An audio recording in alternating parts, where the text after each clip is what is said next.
Eu também agradeço a vocês estarem aqui para essa hora que vai ser mais de conversa do que de outra coisa. Eu quero falar do meu encantamento com esses dois painéis. Eles são, para mim, uma espécie de Dazibal, da revelação da Zuzu, porque não sei se vocês participaram desses painéis, todos, né?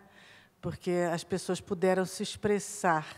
Originalmente, eles estavam em branco e preto.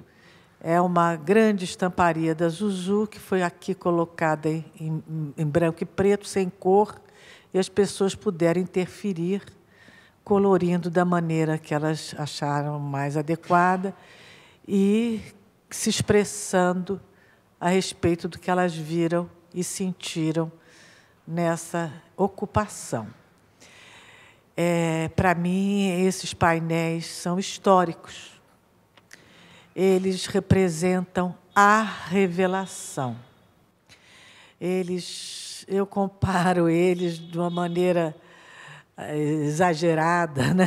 Como eu falei ainda há pouco, ao muro de Berlim, né? Da Zuzu, porque esses painéis são um momento de rompimento do silêncio sobre os fatos, né?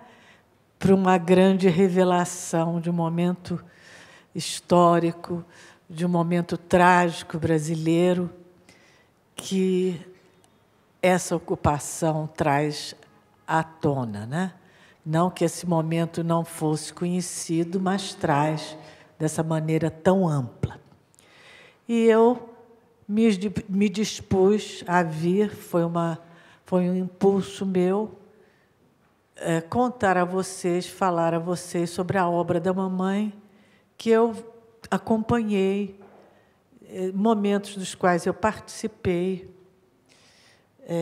sempre uma filha muito amiga e sempre muito aliada da mamãe em seu trabalho, em todos os momentos em que estivemos juntas.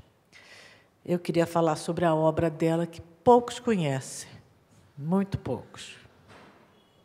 Nós temos aqui um conhecedor da obra da mamãe, que é o professor João Braga, que fez uma bela pesquisa e tem falado com muita propriedade a respeito. A casinha da Nascimento Silva não foi o primeiro ateliê de Zuzu Anjo, em Ipanema. Ela teve dois. A primeira casinha foi um apartamento térreo na Barão da Torre. Mas essa casinha da Nascimento Silva, ela está representada nos bordados dos vestidos de protesto político, de uma maneira muito singela. E eu quis, então, exemplificar.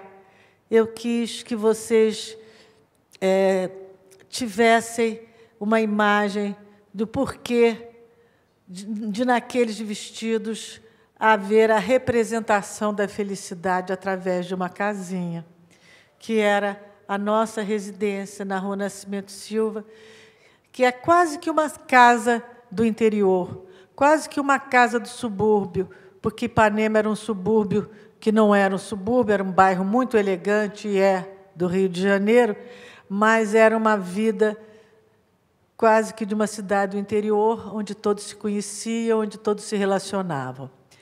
E, naquela época, a moda elegante do Rio de Janeiro, os ateliês elegantes do Rio de Janeiro, havia vários ateliês em Ipanema.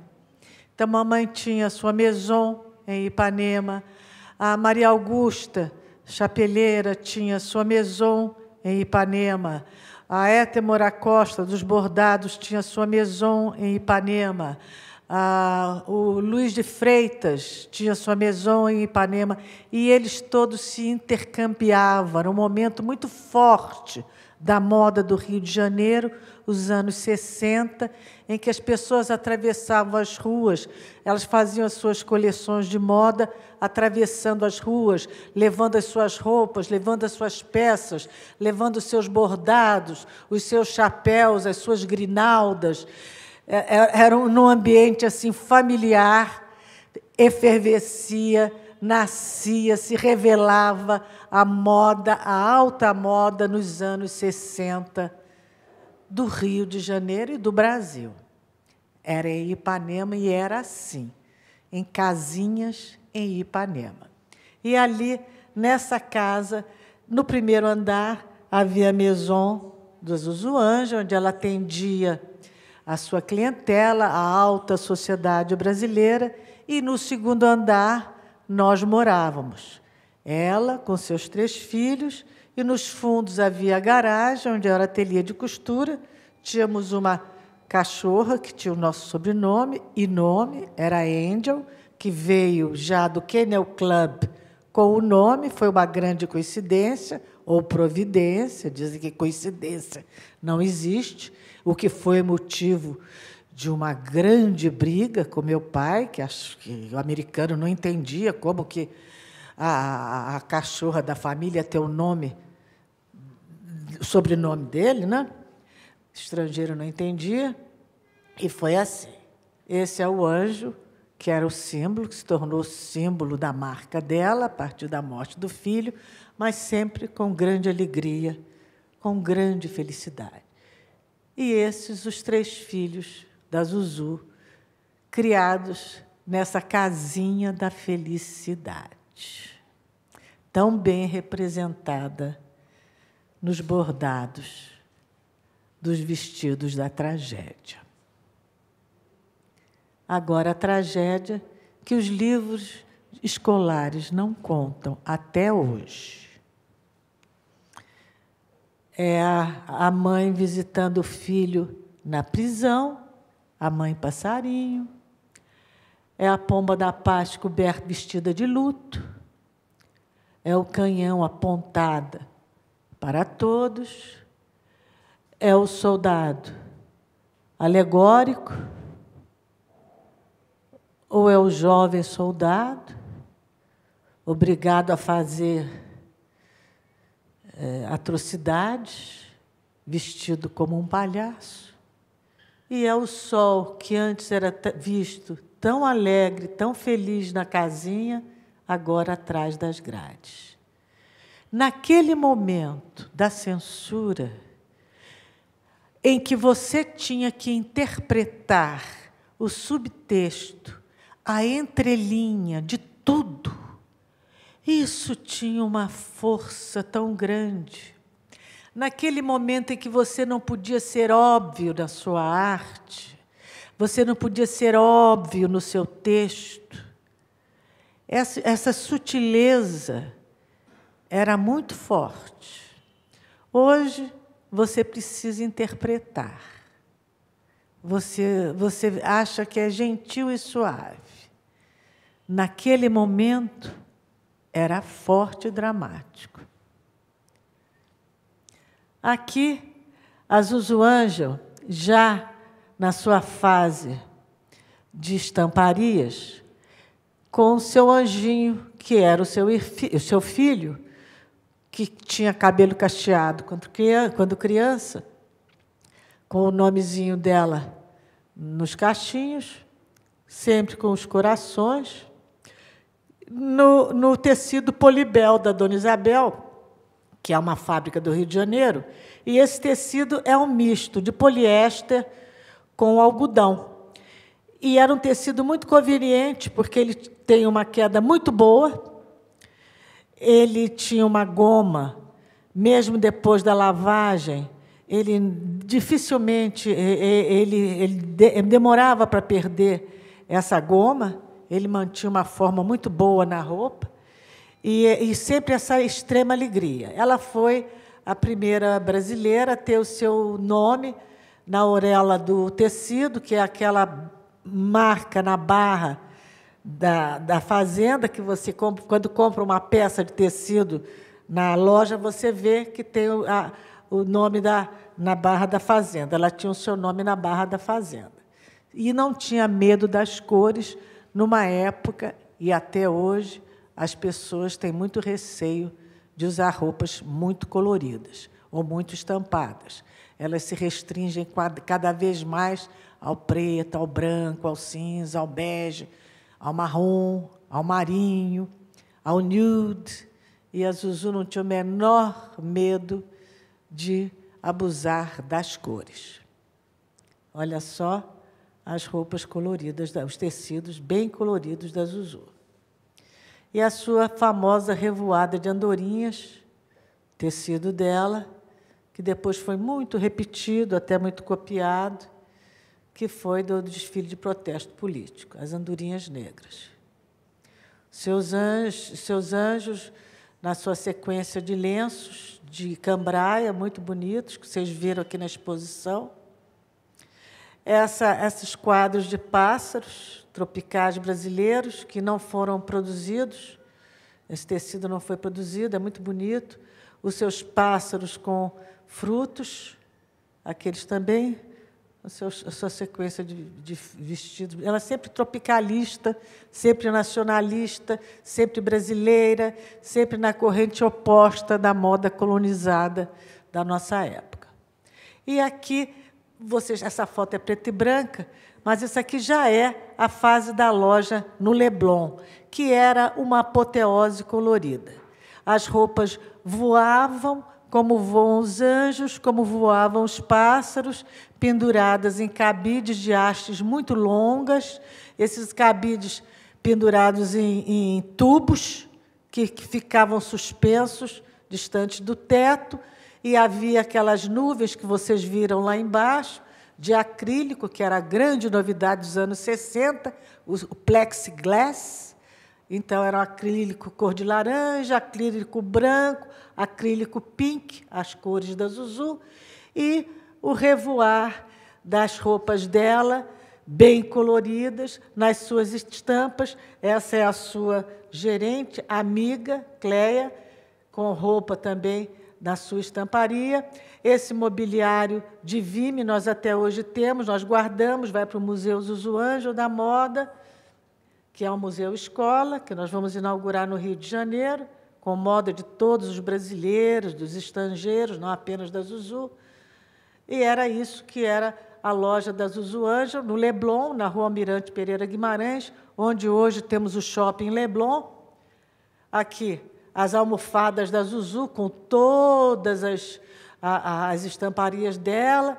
Essa é uma socialite da época, numa época em que as famosas eram as socialites, elas é que ditavam as tendências, não eram as nossas celebridades da televisão, nem as Big Brothers, eram as socialites.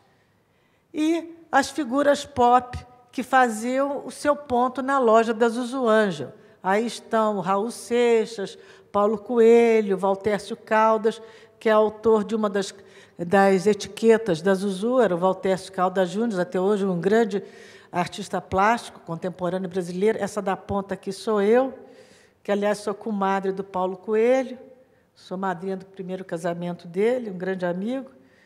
Mas esses eram os notáveis das artes da época, dos anos 70, que eram figuras habituais da loja da Zuzu. O Duvaldo Viana Filho, o Eloneida Studart, Teresa Raquel, a Liza Minnelli, que era uma grande artista. Vocês sabem, quando veio lançar Cabaré, foi para a loja da Zuzu, os ensaios dela todos eram com camisetas da Zuzu, aqui no Rio de Janeiro, apoiando já, o Stuart já estava morto, né?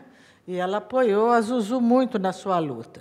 De novo, a Liza Minnelli na loja. E a nudez. Por que toda nudez será premiada? A obra do Nelson Rodrigues, toda nudez será castigada, mas, no contexto da Zuzu Ângelo, toda nudez seria premiada, porque ela valorizava o corpo da mulher na sua obra.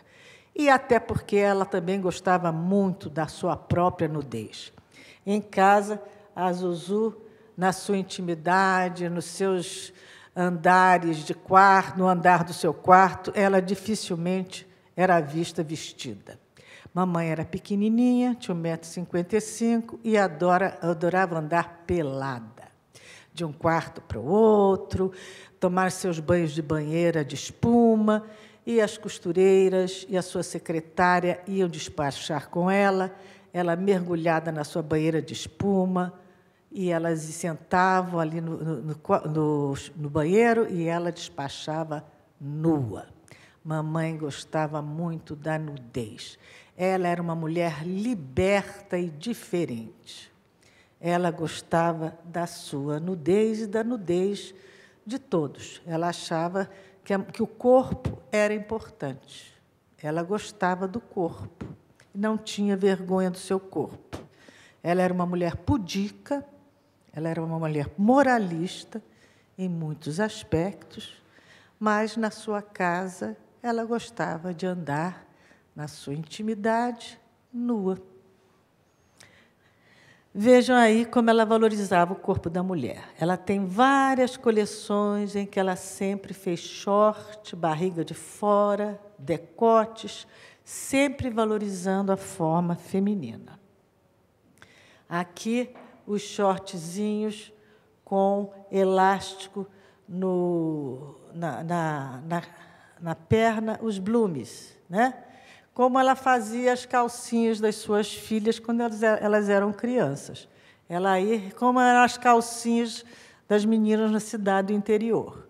Ela aí repetiu isso nos shortzinhos das suas coleções internacionais que foram exportadas. Shorts com sobressaia com sobrefranjas, os detalhes das mangas, sempre muito originais, o decote redondo, tudo era sempre uma surpresa. Essa vestida de Polibel, essa roupa e essa estampa é dela. Ela já, em 1971, em Nova York, com a minha irmã Ana Cristina, de short, bloomer, e com saiote. Ela achava muito bonito, mulher de perna grossa, porque, aliás, nós tínhamos, e, na época, era muito bonito mulher de perna grossa. Agora que a mulher tem que ter buraco entre as pernas, ou não ter perna, ou sei lá o que tem que ter, mas, na época, era bonito mulher de perna grossa, bem torneada. E uma característica da Zuzu era os caftans. A imprensa brasileira a chamava de rainha dos caftans. Ali quem está com ela é a Kim Novak, a loura preferida do Hitchcock, de Um Corpo que Cai, um dos grandes filmes da cinematografia mundial, com um caftan da Zuzu Angel, lá na Maison da Rua Nascimento Silva, descalça, com um caftan furrô, bege, com uma coleira bordada. Esse outro caftan de seda pura, da Werner, uma fábrica de Petrópolis, forrado de organza preta, transparente, a organza, com botõezinhos nos detalhes laterais, botãozinho toda a costura lateral, nos braços e na abertura da frente. E notem o turbante da próprio tecido. Aqui, de novo, um outro caftan desfilado em Nova York, já de Polibel, algodão, caftan de seda pura, caftan bordado pela Ethel Moura Costa, com tiras de plástico, caftan de lamê, caftan de algodão, com uma estampa de cachemir, um algodão muito simples, mas ele tem na frente uma grande tira de crochê dourado, manual, muito importante, que dá esse caftan. Essa moça sou eu, não acreditem, hein? Mas sou. Em família. Mamãe gostava muito de trabalhar com família. A família dela, Ana Cristina, minha irmã, de violão, que ela é cantora, e ali a família do prefeito de Nova York. A Cat Lindsay era sua manequim, sua modelo, quando ela ia para Nova York, a Cat Lindsay era sua modelo, modelava para ela no hotel. A outra que modelava muito para ela no hotel, que ela alugava uma suíte no Hotel Gotham, era a mulher do Dustin Hoffman. E o Dustin Hoffman tinha acabado de fazer a primeira noite de Um Homem.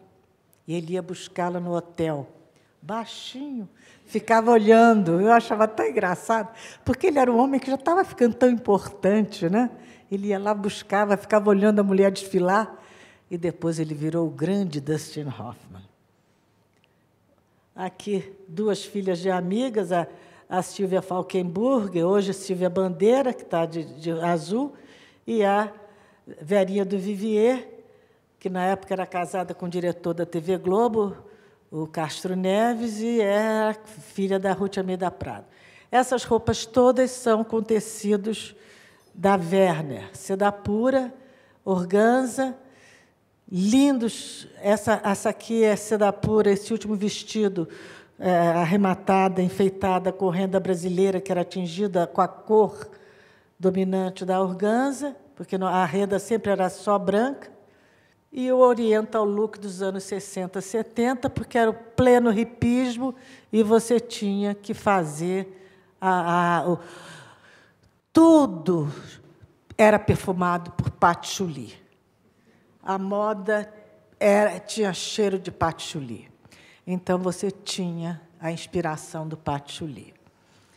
Vocês vejam que essa roupa da Zuzu dessa época você pode usar hoje, pode usar sempre, porque a roupa, quando é bonita, quando ela tem estilo, ela é atemporal.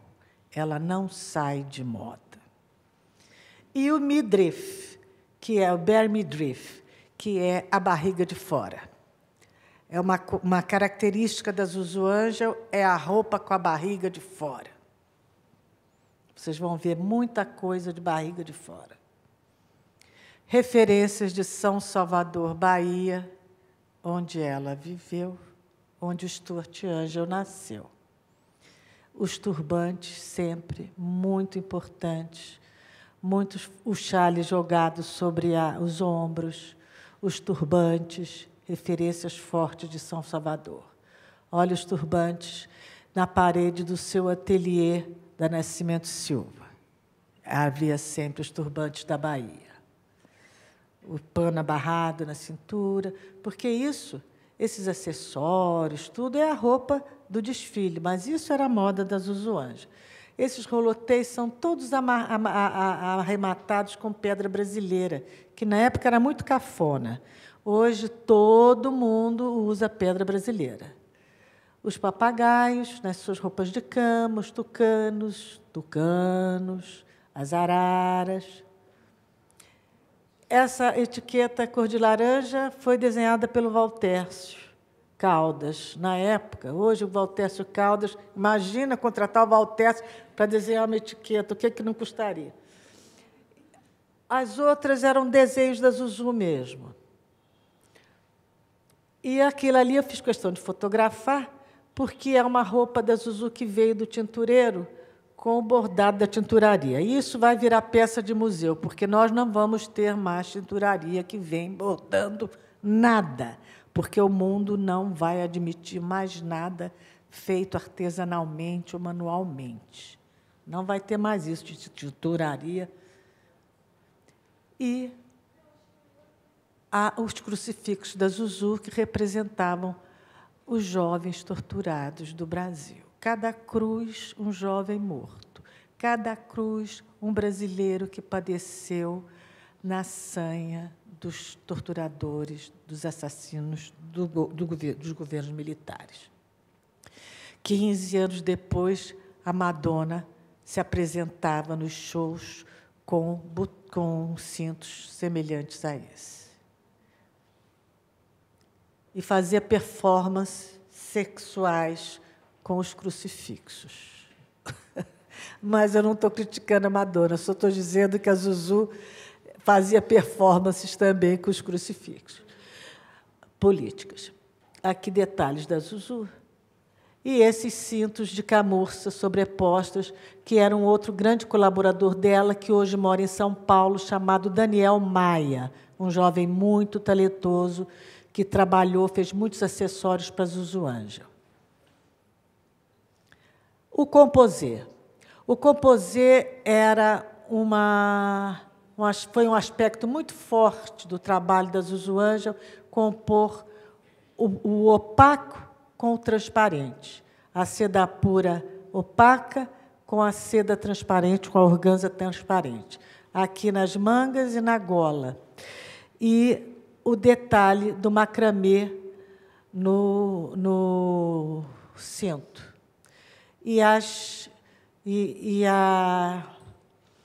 O colar de pedra brasileira. O opaco com transparente. Aí não o composê, mas o opaco com transparente no midriff, que não está nu, mas está transparente, a barriga transparente. Uma coisa interessante, hoje você só veste ou o tipo de seda chiffon, que cai molhado, e ponto. A indústria não permite mais que você vista a seda chiffon e a seda armada da organza e mais a seda pura, porque o mercado não aceita mais o prejuízo da diversificação.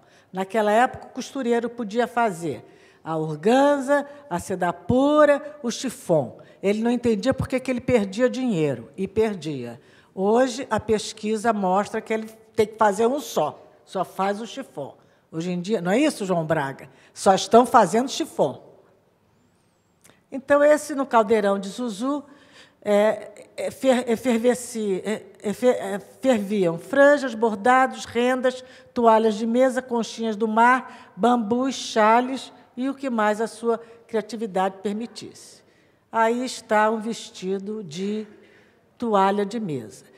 Esses recursos, a toalha de mesa foi um recurso da contingência, da dificuldade. Da dificuldade nascia a criatividade. Da dificuldade nascia a beleza. Por falta de dinheiro, ela recorreu às toalhas de mesa. Porque, nessa época, você só podia fazer uma noiva de renda francesa, de chantilly, ai, meu Deus. Fala uma renda francesa. Espanhola, Marescot, de Bruxelas, mas jamais de toalha de mesa. E a Zuzu, então, inventou de fazer toalha de mesa porque era o que ela podia fazer. E olha que beleza que ficou a noiva. As noivas de toalha de mesa. Que lindas! De pano de corremesa, de pano de bandeja. E ela foi fazendo as suas noivas e ganhando dinheiro e exportando as suas noivas. E hoje você vê como as noivas de renda brasileira estão fazendo sucesso e como elas custam caro. Eu fui perguntar o preço de uma noiva numa loja no aeroporto, de uma noiva não, de uma saia, R$ 2.550. Uma saia de renda brasileira, R$ 2.550. Essa daqui é de renda chinesa, que vendiam na porta, batiam na porta, toalha de renda chinesa. Não custava nada, 2 tostões. Aí ela fazia a noiva. Noiva de renda brasileira. Os patchwork de renda do norte, os shortzinhos de franja, de seda pura, e os bordados. Esse vestido da frente, John Crawford, o de trás, Bibi Ferreira. Os patchwork, os chales franjados. São detalhes técnicos que eu queria que quem gosta de moda visse, por isso essa é uma palestra sobre moda, que caracterizavam o trabalho da Zuzu Angel. Os babados, os chales, as franjas, o patchwork, as rendas. As estampas de lápis de cor, as estampas parecendo que eram coloridas com lápis de cor, tudo sempre muito singelo. E aqui uma marca pioneira também, que foi fazer as bolsas com as suas estampas. Ainda não havia chegado no Brasil esse conceito, e ela fez antes aqui, as bolsas com a sua marca. Jogou isso no mercado e foi a primeira a jogar isso no mercado no Brasil. Isso em 1970. E as mineirinhas, as roupas que lembravam a sua Curvelo, a sua Belo Horizonte. Por isso, ela declarou, quando lançou essa coleção, que ela era uma mineira jeca. E quem não gostasse, que fosse pedir satisfação ao bispo. Esse vestido aqui, ela está até documentado, acho que na exposição. Depois o Valentino fez um igual, com a mesma sombrinha, tudo igualzinho. As roupas típicas da moça do interior. Frente única, com detalhes de pedrinha brasileira, porque o tio dela era o representante das pedras, das minas de pedras brasileiras, de pedras semipreciosas, em Belo Horizonte. Então, ela brincava de bola de gude com pedra brasileira, quando era criança, no chão da casa. E ela aí, quando começou a fazer as suas coleções, ela lembrou disso e costurou as pedras brasileiras nas suas roupas. Essas saídas de praia, quando ela pensou em praia, ela que ia à praia todo dia no Rio de Janeiro, ela pensou numa praia luxuosa. Então, ela pensou na praia, na piscina, em Los Angeles, não no Rio de Janeiro, porque ela pensou para exportação. Essas saídas de praia, elas são enfeitadas com bambu, com conchinhas do mar. E ela foi catar conchinha em Ipanema para costurar nas suas, para a Héctor Moura Costa, que era na casa em frente, na rua em frente, costurar nas saídas de praia que ela exportou. E todos os biquínis eram amarrados com pedrinhas brasileiras. Essas são mulheres típicas de Los Angeles, segundo a concepção da Zuzu Ângelo. Essas roupas todas foram exportadas. Muito parecido até com o que a Lene Niemeyer hoje quer fazer, que é uma moda para exportar para Los Angeles. Em 1993, quando o Instituto Zuzu Ângelo foi criado, a Eleanor Lambert, que escolhia os mais bem vestidos do mundo e que foi quem lançou a moda americana na Europa, que foi fundadora do Instituto Zuzu Ângelo, declarou que Zuzu Ângelo foi Christian Lacroix antes do Christian Lacroix, porque o Christian Lacroix veio com essa moda folk, essa moda de raízes do seu país, em 1980 e poucos. E Zuzu Ângelo veio em 1970. E ela propôs a moda com referências das raízes, da cultura, do folclore do Brasil. Então, essas roupas são de seda pura. A Maria Bonita da Zuzu Ângelo é de seda pura. Na verdade, é um chemisier de seda pura, aqui como sai a calça, e o que dá o tom do folclore são os acessórios. O cinto é lindo, com chapas com pedra brasileira. Agora, o engraçado aqui é a empregada doméstica. Ela colocou a empregada doméstica para vender nos Estados Unidos, e essa roupa vendeu muito, como uma coisa muito elegante. O carinho dela, a falta de preconceito dela. E ela fez uma roupa cuja referência era o avental. Olha que interessante, eu não me lembro de ter visto ainda um costureiro que tenha feito isso. E essa roupa desfilou e vendeu.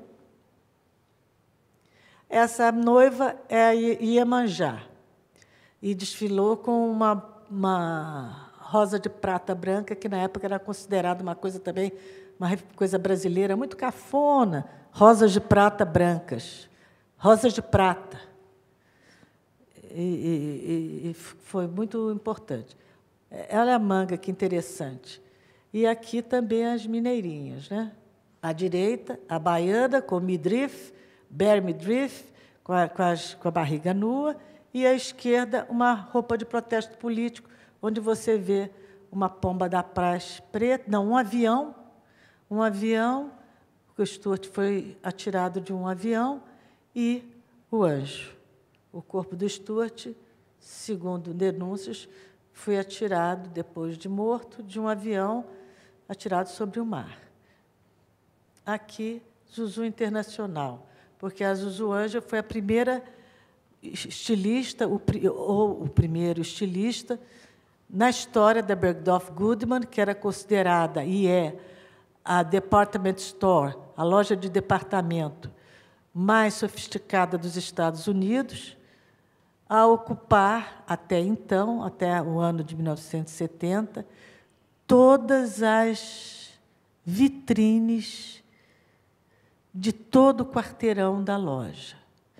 com uma frase embaixo: nossa descoberta, nosso orgulho, nossa delícia.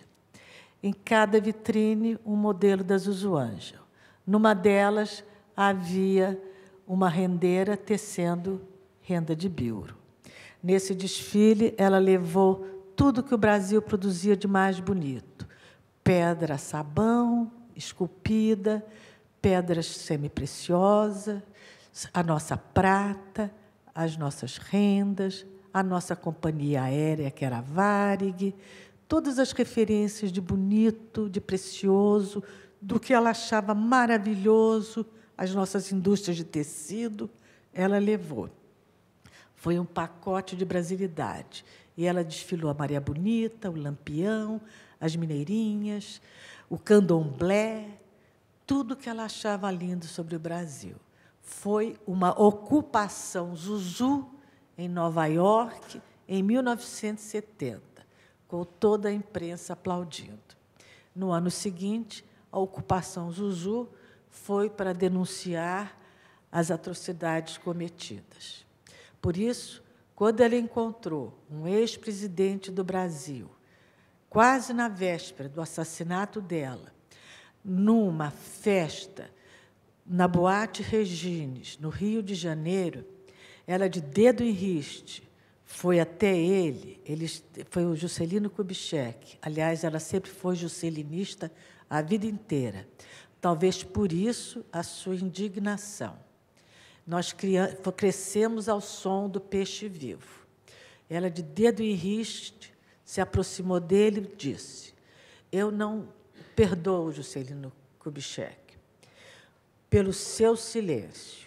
Você, que, como um ex-presidente da República, você, um estadista, podia ter convocado toda a imprensa no exterior para denunciar as atrocidades dos nossos jovens mortos, e se calou.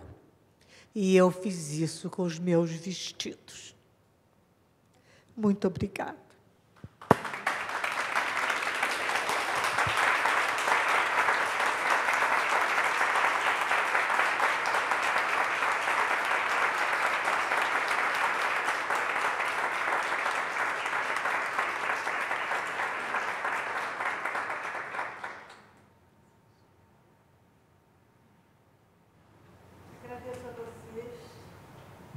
A paciência de vir escutar. Eu sei que nem todos são de moda, mas essa palestra era sobre a moda, tá? Muito obrigada.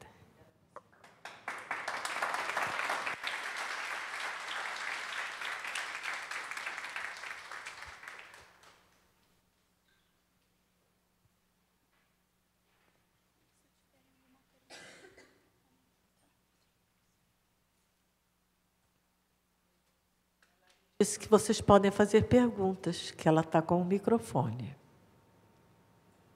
Quem quer fazer uma pergunta?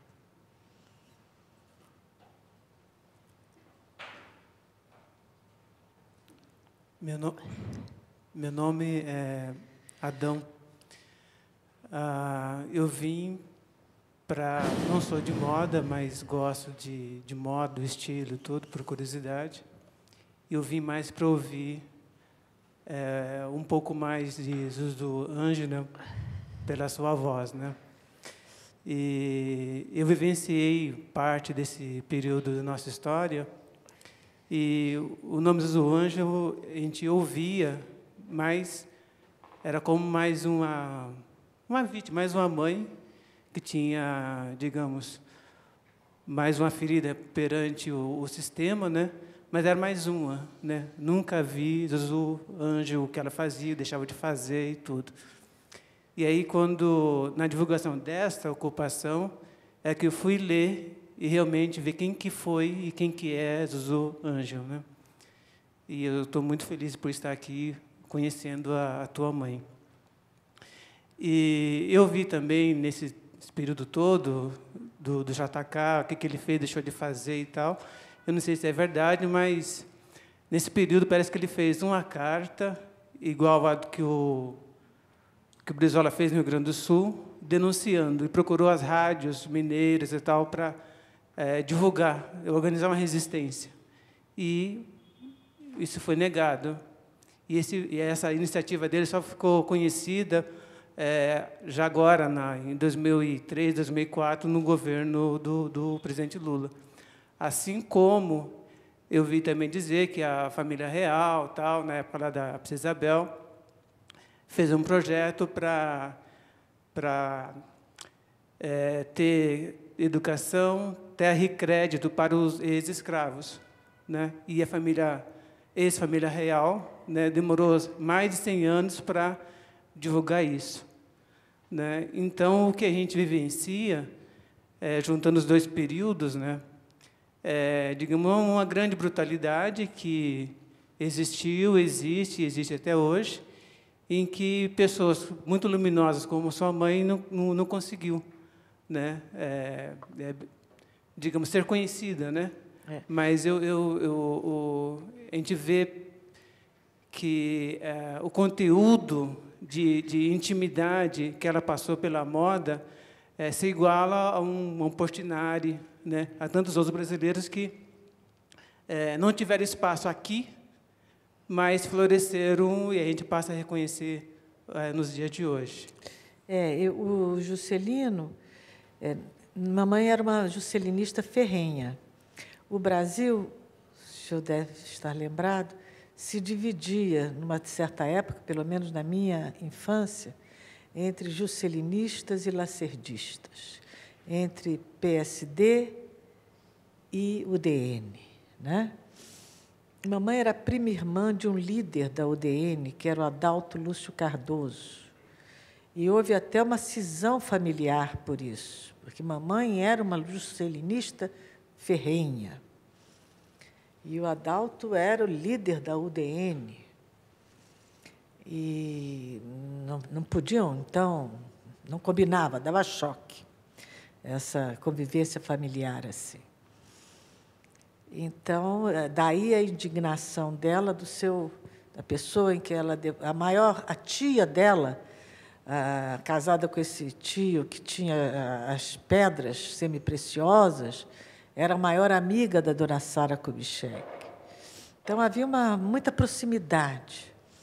Ela, então, não aceitava que a pessoa em que ela depositava tanta confiança, o político, em que ela não tivesse aproveitado essa oportunidade, estando no exterior, de denunciar as práticas de tortura no Brasil. Ela confiou que isso aconteceria, e não houve. A gente entende as razões, cada um tem a sua razão. Ela não entendeu, eu também não sei se eu entendo, cada um tem a sua razão. Ele era um homem mais condescendente, tem o seu jeito, o Juscelino, era um político. Eu não vou discutir também a família imperial brasileira. Ela teve os seus méritos, também importantes, Dom Pedro II. Eu sei que eu, pessoalmente, acho que o Juscelino foi assassinado. Tudo leva a crer. Quando ele saiu da fazenda em Brasília, os seus amigos pessoais já tinham recebido o comunicado que ele havia sido assassinado. Correu um boato em Brasília. Horas depois ele morreu. Então, há circunstâncias muito estranhas, mas a família de Juscelino diz que não. Então, se a família de Juscelino diz que não, é porque a família de Juscelino acha que não há motivo para o Juscelino ter sido assassinado. Eu acho que é muito difícil a gente entrar nesse mérito. Qual foi a sua pergunta? O senhor não chegou a fazer uma pergunta, o senhor fez só uma consideração, não é? Boa tarde, obrigado por essa oportunidade de estar conhecendo o Zuzu mais um pouco. Queria fazer duas perguntas relacionadas com moda e com a forma como ela apresentava as criações dela. A primeira é como ela escolhia os modelos, porque são modelos bastante diferentes, né? bastante diversificadas, e a própria forma de escolher a modelo diz muito da roupa que ela produzia. A mamãe gostava de modelos de corpo harmonioso e bonito. Não gostava de modelos cadeirudas, nem peitudas, mas que fossem harmoniosas. Não, que não tivessem o corpo desequilibrado, porque a roupa tem que cair bonita. Não gostava também de mulheres que não tivessem corpo de mulher, porque havia aquele conceito de que a mulher não devia ter peito, não devia ter quadris, não. Ela gostava da mulher que tivesse, digamos, o corpo da Miss da época, que era 90 de quadril, 90 de busto, 60 de cintura, que era um corpo harmonioso. Hoje, as modelos têm o quê? 80 de quadril, não é isso? 70 de cintura, 70 de cintura, 60 de cintura. Não, a mamãe gostava de... Era o padrão da época, né? Era a medida da Vênus de Milo. Está aqui o nosso professor nos dando orientação. Mas eu me lembro bem da Maria de Fátima Monteiro, que era a mais linda mulher do Brasil. Quando a revista Manchete queria aumentar a vendagem, quando a revista Manchete ia mal, o Justino Martins colocava a Maria de Fátima na capa. A Maria de Fátima apareceu tantas vezes na capa da Manchete que ela passou a se chamar Maria de Fátima, capa da Manchete. Ela era identificada assim, Maria de Fátima, capa da Manchete. Ah, Maria de Fátima, capa da Manchete? A Maria de Fátima, capa da Manchete. Ela não tinha sobrenome. Eu que sei que ela chamava-se Monteiro. Ninguém sabe. Era Fátima, capa da Manchete. Ela era deslumbrante. A Elizabeth Taylor atearia fogo às vestes se visse a Maria de Fátima, capa da Manchete. Ela era linda, linda, linda. Um dia, a Maria de Fátima, capa da Manchete, foi no ateliê da mamãe para provar um vestido. Zuzu, ó. Ela tinha um negócio de torcer o nariz, mas torcia, dava volta. Aí ela falou com essa amiga, era uma grande amiga dela, mas o que foi? A Leda para ela, mas o que foi, Zuzu? Cadeiruda. E a Fátima era linda, deslumbrante, alta, bem lançada, mas nos padrões da Vênus de Milo, a Maria de Fátima devia ter, digamos, como diz, 2 polegadas a mais. Entendeu? A Maria de Fátima era deslumbrante, a mamãe é que era chata, sabe? Oi. Eu queria te fazer uma... Primeiro, eu queria te agradecer... Primeiro, eu quero te agradecer o seu material, a matéria linda que você fez. Legal. Muito obrigada, Nelly. Já foi para o nosso acervo, viu? Obrigada. Muito obrigada. Então, eu queria te agradecer também, porque você acabou esclarecendo uma coisa, porque eu estou fazendo uma análise daquele vídeo, aquele documentário inédito do desfile protesto, e você acabou elucidando uma questão que eu ia te colocar hoje, que é quem era aquela cantora e o que ela cantava. Minha irmã, Ana Cristina. Hoje deu para ver que era sua irmã. E a minha pergunta que eu queria te fazer é como que você vê essa coisa hoje, que dá para, vendo todos os seus trabalhos e ouvindo você, eu tive a impressão que dá para fazer uma leitura da Zuzu pela via do tropicalismo, né? Uma roupa da Tropicália. E também eu queria saber como que você vê a influência da música na obra dela, porque quando você falou no jornal sobre a exposição, foi o único lugar que teve alguma menção sobre a trilha sonora. E a voz dela misturada com a trilha sonora.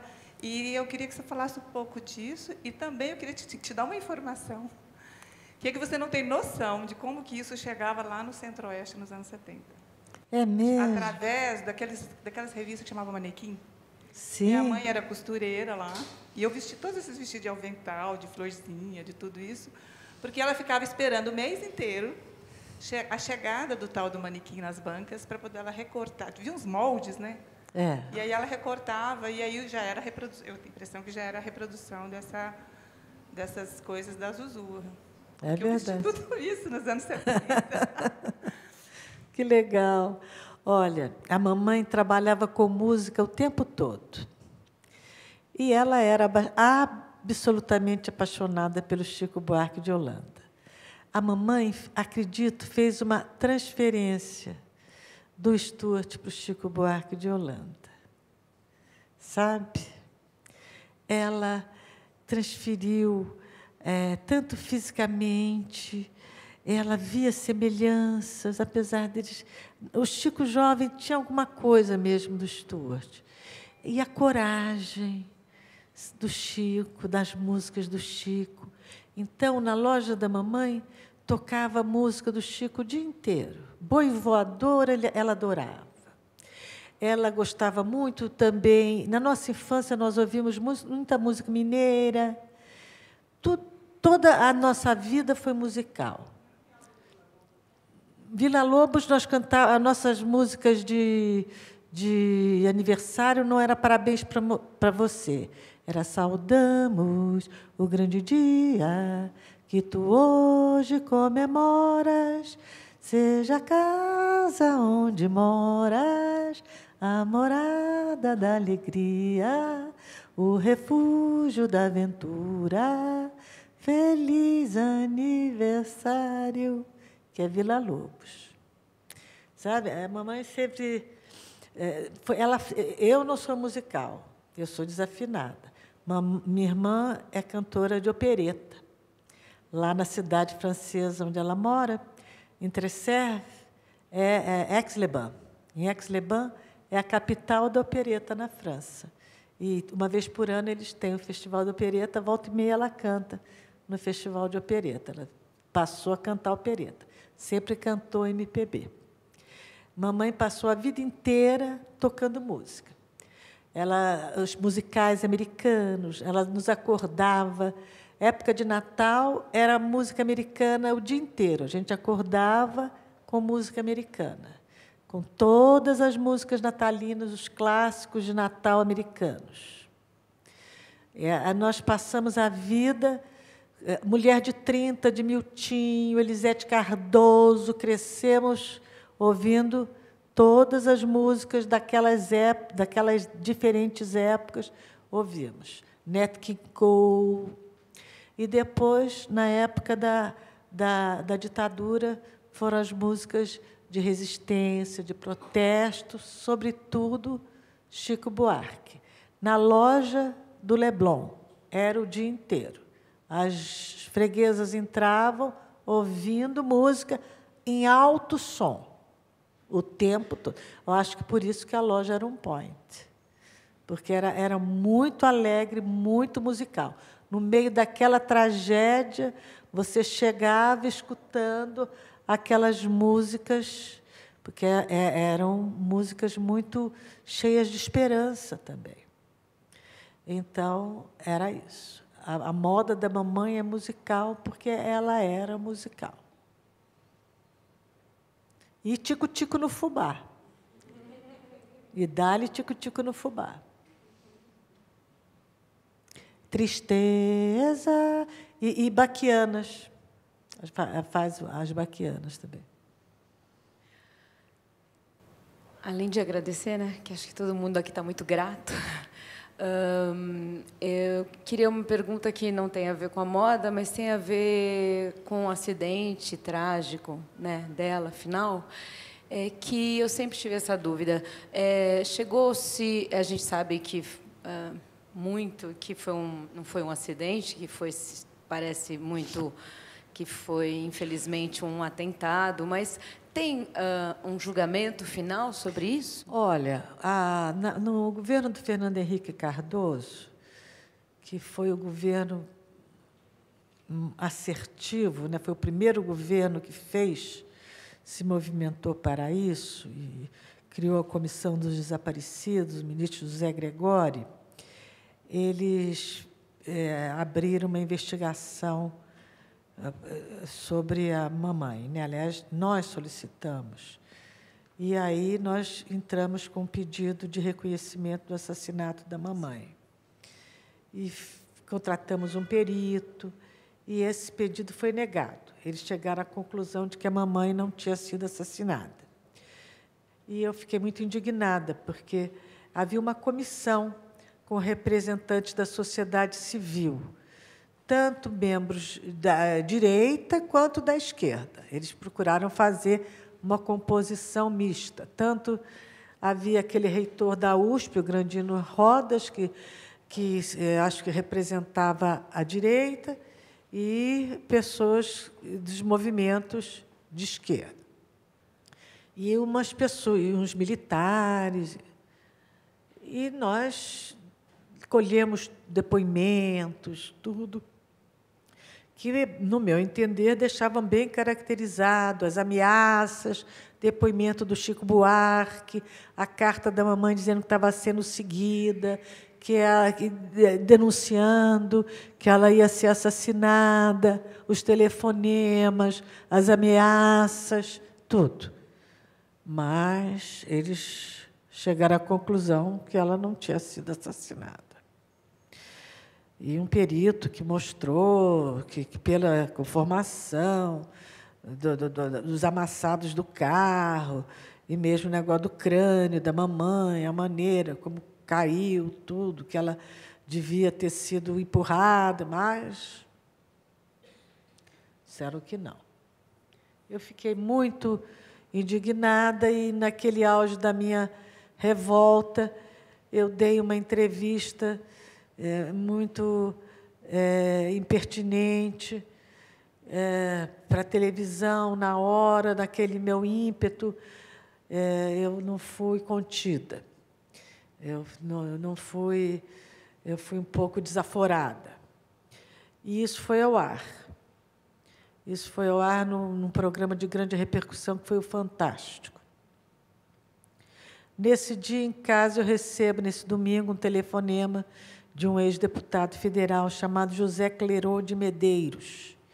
E ele me disse o seguinte: olha, Eudegard, eu tenho uma pessoa, acho que era aparentada dele, ou conhecido dele, que é o Carlinhos Medeiros, e ele viu que ele estava voltando de uma boate e viu a sua mãe ser assassinada, que o carro, ele estava atrás, e que o carro foi empurrado. Aí eu falei, eu sei quem é, mas eu vou fazer o contato. E ele fez o contato, e eu sabia quem ele era, porque ele chegou a noivar a irmã de uma pessoa que eu conhecia, e, por acaso, irmã de uma madrinha do meu casamento.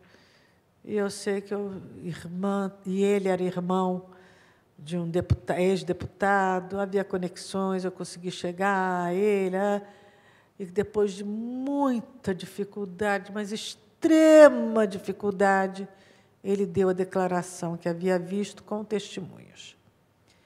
Este rapaz tinha sofrido um acidente também horroroso, tinha ficado todo com grandes sequelas. Não sei, eu hoje até fico especulando se não teria sido também um acidente provocado. E este rapaz, por acaso, era filho de um jurista importantíssimo, que foi o jurista que fez o texto que formalizou a ditadura militar. Ele deu o depoimento todo. E aí nós entramos com recurso e mandamos o texto, o depoimento, para a comissão. Ele foi e retirou o depoimento. Disse que não sei o quê, que não era válido. Que ele deu sob pressão, que ele não estava nas faculdades mentais, em pleno domínio. resultado, retirou. Aí foi publicada uma carta aberta no jornal Na Paraíba por um jornalista ou um advogado, pelos dois, não sei, não me lembro mais. E eu fiquei sabendo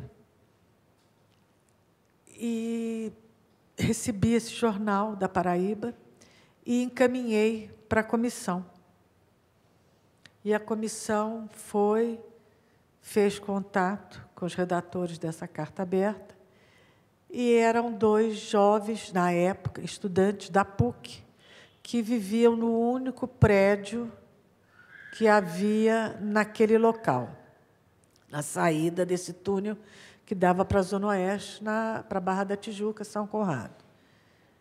E eles contavam que eles estavam tomando uma cerveja naquele horário da madrugada e ouviram o acidente, correram para o local e, ao chegarem ao local, eles já viram todo o cenário armado, que havia rabecão, havia imprensa nacional, havia rádio patrulha, havia isso, havia aquilo, havia polícia, havia tudo, e havia minha mãe morta. E isso em poucos 3, 4 minutos. Bem, naquela época, 1976, no estado do Rio de Janeiro, havia 2 rabecões.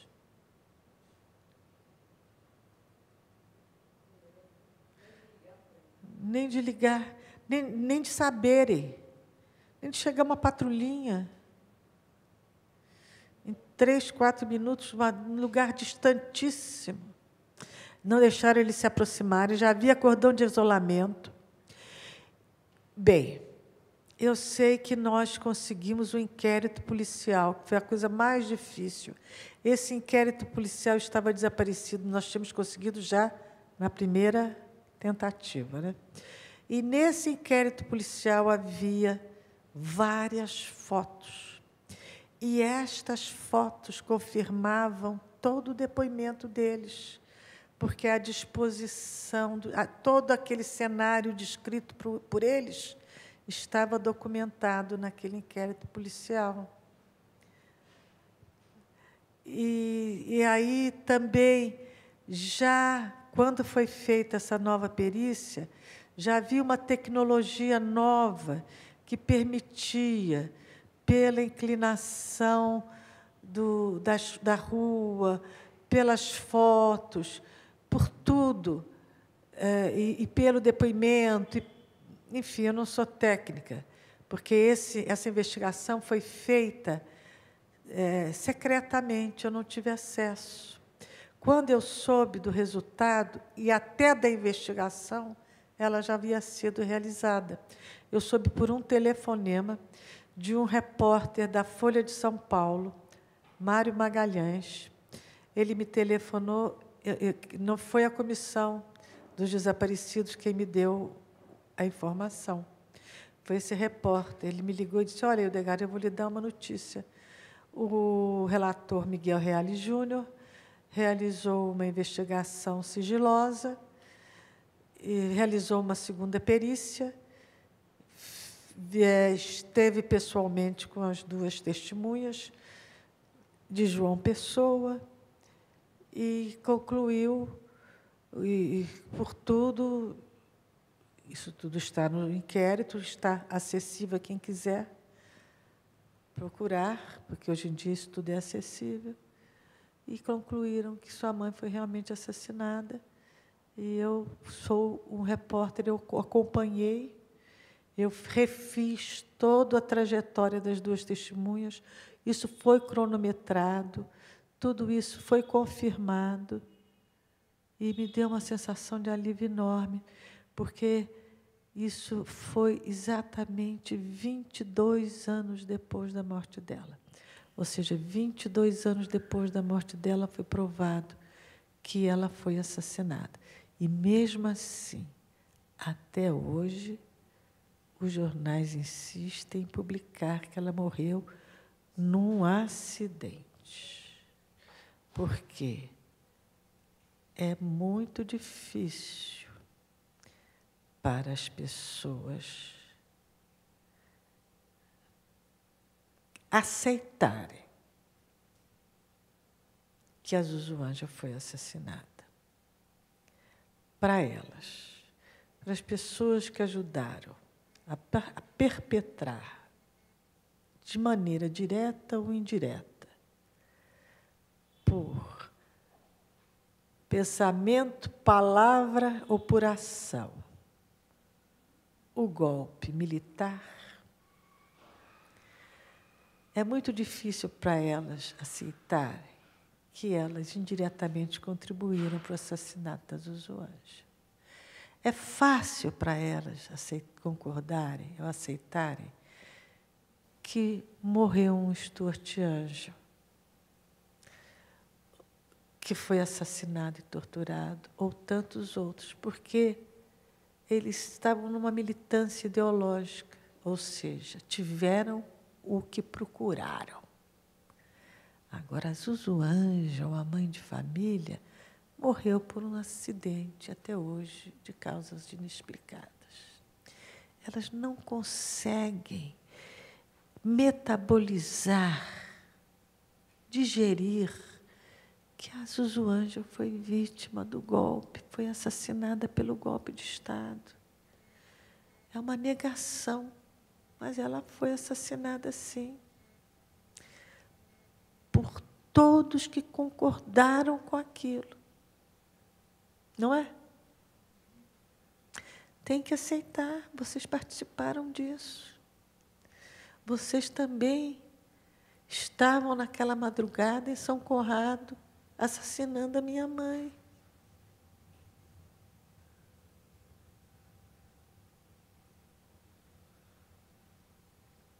Acabou? Eu tenho uma pergunta aqui no fundo. Na cronologia da vida da sua mãe, lá em cima, fala que em 1973 ela começou a distribuir poesias em forma de... Foi antes, acho até Foi antes. E eu queria saber se ela tinha algum contato com os poetas marginais dessa época que também faziam poesias. A mamãe sempre teve sim, com os repentistas, com todos. Mamãe se tornou uma marginal, né? A mamãe se tornou uma marginal da época. Alguém mais? Eu fiz algumas anotações aqui sobre o que você falou e algumas coisas que eu frisei aqui, queria saber. Como eu sou historiadora e estudo a questão do gênero, teve pontuações que você colocou para a gente assim, que na dificuldade, né, nas limitações, surgia a criatividade, surgia a beleza. Da necessidade, né, por exemplo, da falta de dinheiro para poder comprar os tecidos, ela encontrava alternativa nos panos de mesa, né, ou que ficavam em bandejas. E aí eu queria perguntar sobre essas brechas que ela vai encontrando e vai utilizando, e se torna a criatividade dela, que ela vai desenvolvendo dela, da identidade dela.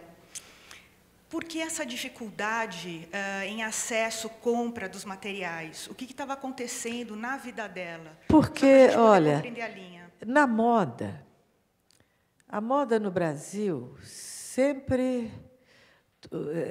O João Braga sabe, né? Os estilistas no Brasil sempre deram um passo maior do que as suas pernas. Porque, via de regra, são pessoas que não são empresários. São pessoas muito criativas, muito apaixonadas, são artistas, apaixonadas pela criação e pela obra, e que trabalham com materiais muito caros, e que precisam expor o seu produto de uma maneira muito bonita. Mas são produtos muito caros. E tudo é caro. E para poder realizar a sua obra, que não é valorizada como uma obra de arte, e que custa mais caro do que uma obra de arte, elas têm que fazer investimentos muito altos. Então, muitas vezes, elas estão dando sempre um passo adiante, além do que suas possibilidades. A mamãe sempre fez sucesso com seu trabalho. Sempre reinvestiu tudo que ela tinha no seu trabalho e na educação de seus filhos e na sua sobrevivência. Nunca foi uma mulher extravagante nos gastos. Sempre fomos pessoas muito econômicas. Sempre vivemos de maneira muito moderada. Bem, mas de maneira muito moderada. Todo o seu trabalho foi para nos dar a melhor educação, investir no estudo dos seus filhos e na melhor criação, mas nunca com extravagância, entendeu?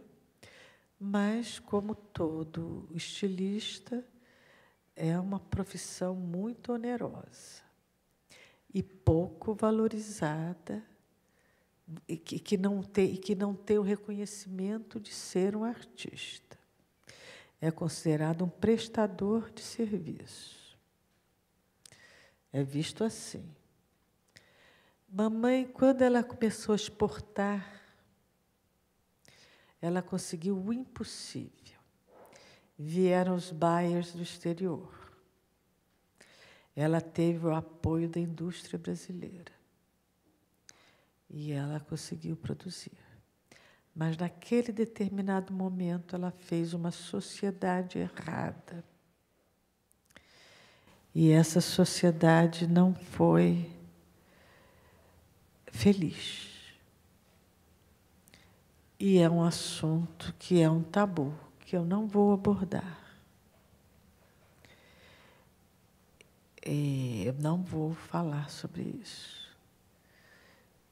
E ela, então, ficou numa situação muito difícil. Eu não vou falar por problemas éticos e de respeito pessoal.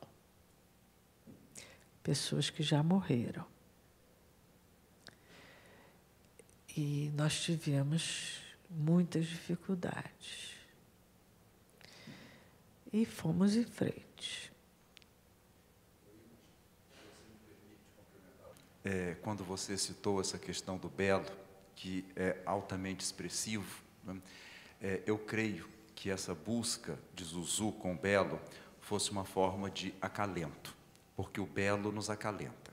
O verdadeiro sentido da beleza, que as pessoas pouco entendem, né, é exatamente associado ao divino. El, em sânscrito, significa Deus. Beleza é o caminho que te aproxima de Deus. Elegância, esse El de elegância, é o mesmo El, em sânscrito, que é Deus. Então, elegância é revestir-se da aura divina. É esse o verdadeiro significado etimológico das duas palavras. Portanto, a beleza nos acalenta.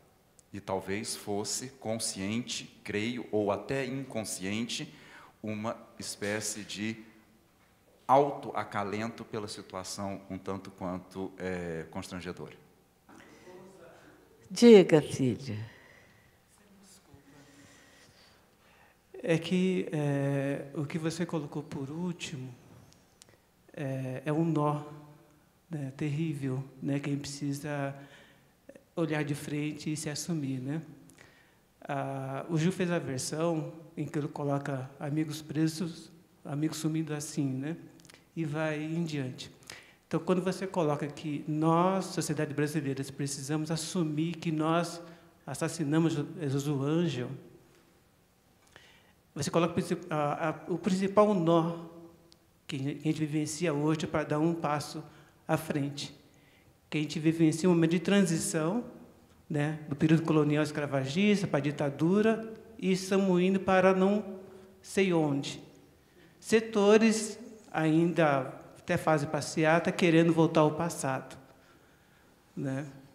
E quando você compartilha Diz que recordar e viver. Então, quando você sofre aí na frente, recordando, e a gente sofre do lado de cá. Então, não vou falar da Zuzu, assim, a Hildegard. O futuro, o ano que vem, daqui a 5 anos, daqui a 10, daqui a 100 anos, o que a Hildegard propõe para nós? Olha, eu não sou a pessoa para propor, eu sou... Quem sou eu para propor alguma coisa? O que eu tenho que fazer é contar essa história, cumprir a minha missão, porque nós temos que ter responsabilidade. Então, eu tenho que dar conta da minha responsabilidade com o meu país e com os meus concidadãos. Não é isso? Eu não posso me calar, porque se nós não nos empenharmos em aprimorar a nossa sociedade, nós seremos todos cúmplices nesse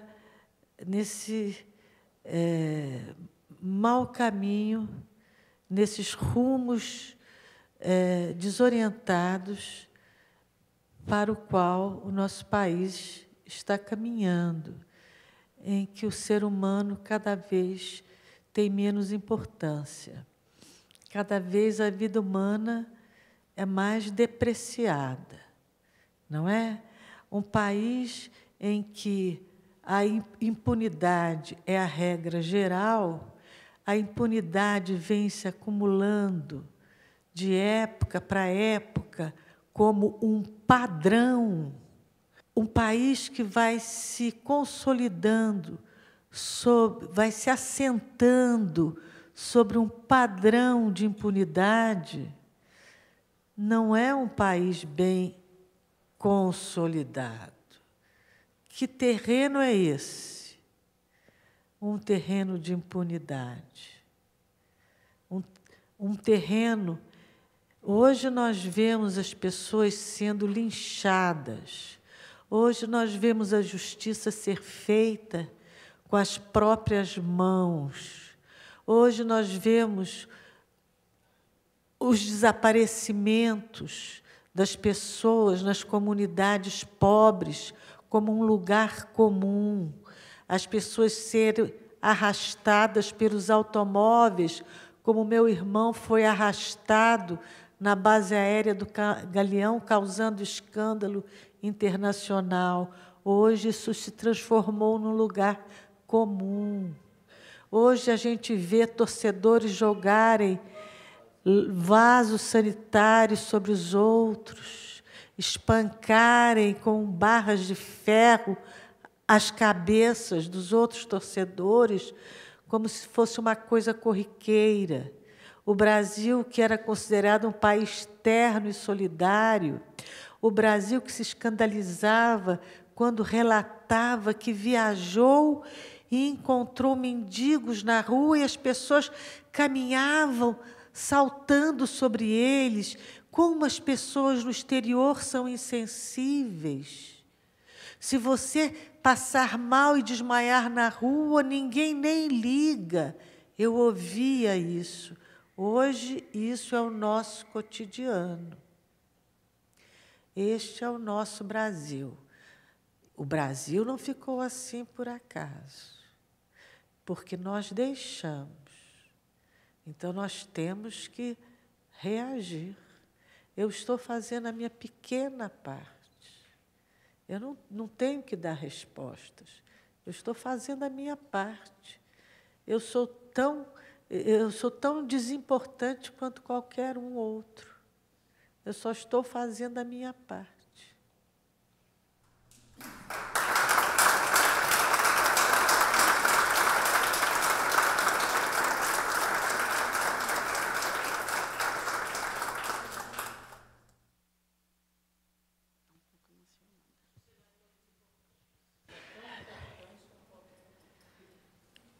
Então, eu sou tão importante quanto vocês. Então, acabamos, né? Muito obrigada, agradeço vocês terem ocupado seu tempo.